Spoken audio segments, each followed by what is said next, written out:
मैं आपका कुसुम।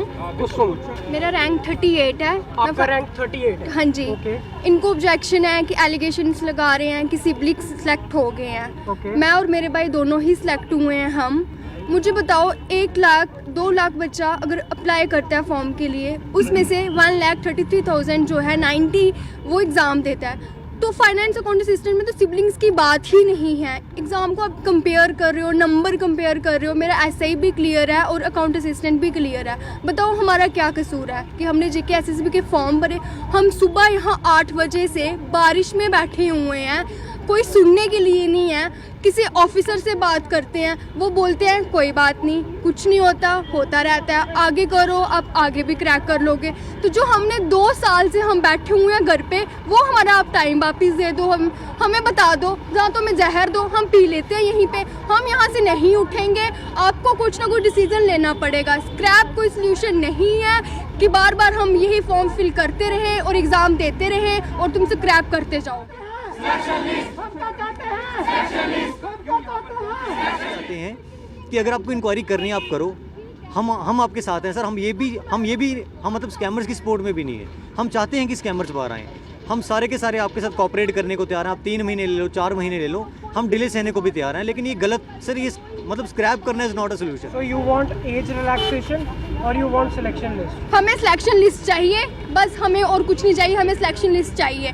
ऐसे की बात अलग थी, आप हमारे साथ क्यों कंपेयर कर रहे हो? हमारे 99% जो है हमारा सब कुछ हो चुका है, डीवी हो चुकी है। उसके बाद तुम बोल रहे हो तुम्हारा स्क्रैप हो जाना है। रीज़न तो बताओ किस वजह से, कौन सी इंक्वायरी कर रहे हो आप? सारे बच्चे यहाँ बैठे, आओ करो ना इंक्वायरी। अगर हम नहीं हैं उसके कैपेबल तो आप हमें आउट करो ना कि हम नहीं, अगर आपको क्वेश्चंस के आंसर नहीं दे पा रहे हैं। किस बेसिस पे आप बोल रहे हो कि आपकी स्क्रैप?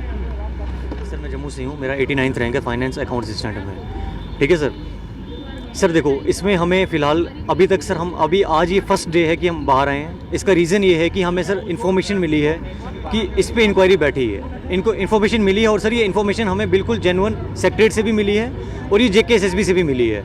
हम सबसे पहले सर आज से लेके बिल्कुल हमने कोई 15 दिन पहले हमारी अलग अलग डेलीगेशंस बार sir JK SSB office Srinagar, JK SSB office Jammu, हम सेक्रेटरीट में जाते थे, श्रीनगर जाते थे, जम्मू जाते थे। हमने हर एक से बात करी।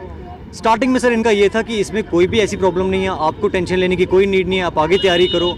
हमने बहुत बार रिक्वेस्ट करी कि अगर आपको इनके ऐसा कुछ लगता भी है आप प्लीज़ हमें इन्फॉर्म कर दो, सो डैट हम बाकी फॉर्म्स पे अप्लाई करें, हम आगे तैयारी स्टार्ट कर दें। बट उस टाइम इनका ऐसा कुछ भी नहीं था सर। अगर आप लेफ्टिनेंट गवर्नर सर की भी स्टेटमेंट देखोगे, उन्होंने ये चीज़ क्लियर बोली थी कि आज तक जितने भी एग्जाम्स हुए, अभी तक किसी भी एग्जाम में कोई भी धांधली नहीं पाई गई, लेकिन सिर्फ जेकेपीएसआई में धांधली पाई गई है, इसलिए इंक्वायरी बिठाई गई है। लेकिन आज आप देखोगे सर कि जेकेपीएसआई के साथ साथ फाइनेंस की और जेई की भी इन्होंने इंक्वायरी स्टार्ट करवा दी है।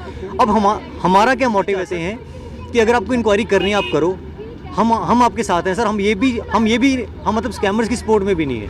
हम चाहते हैं कि स्कैमर्स बाहर आएँ।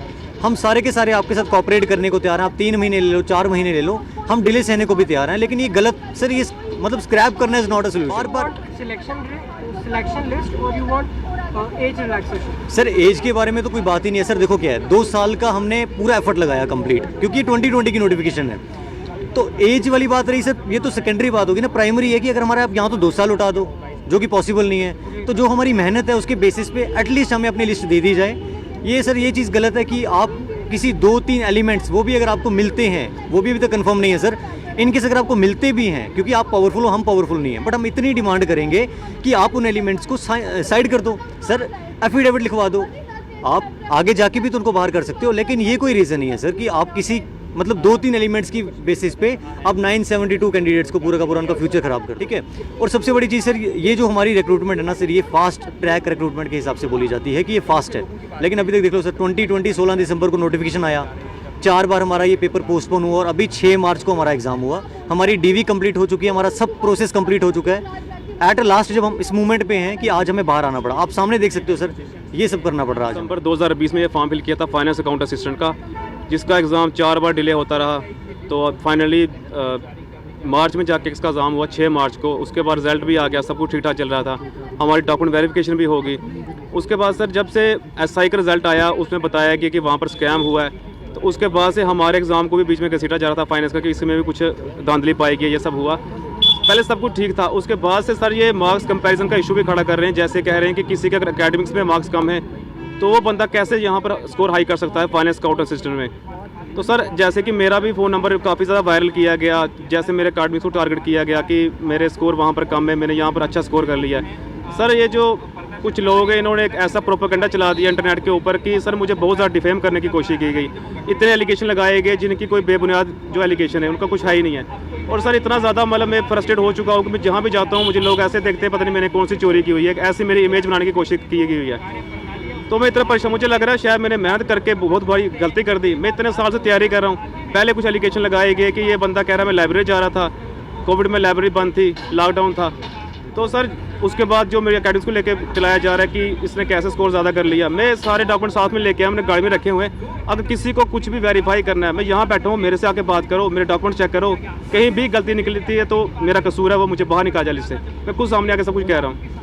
लेकिन ये जो एक प्रोपेगेंडा चलाया रहा है इसके रिलेटेड में बड़ा ज़्यादा फ्रस्ट्रेट हो चुका हूँ, मेरी फैमिली बड़ी फ्रस्ट्रेट हो चुकी है। क्या प्रोपेगेंडा चलाया जा रहा है आपको? यही कि इसके अकेडमिक से मार्क्स कम हैं और इसने अभी फाइनेंस काउंटर में अच्छा स्कोर कर लिया, इसने कैसे कर लिया, इसका पढ़ाई में थोड़ा पीछे गैप था ग्रेजुएशन से पहले, ये सारी चीज़ें चलाई जा रही हैं। तो इससे मैं बड़ा फ्रस्ट्रेट हो चुका हूँ। मैं अब क्या बताऊँ आपको, इसी कारण आज मुझे यहाँ पर बैठना पड़ रहा है, इतना सब कुछ फेस करना पड़ रहा है। नहीं तो मैं फर्स्ट टाइम रोड पे आया हूँ ये प्रोटेस्ट करने के लिए।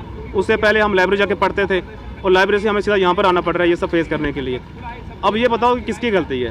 क्या मेहनत करना कोई बुरी बात है? कोई ये कोई क्या करें यार, कोई गुनाह ये मेहनत करना, अच्छे नंबर लेना?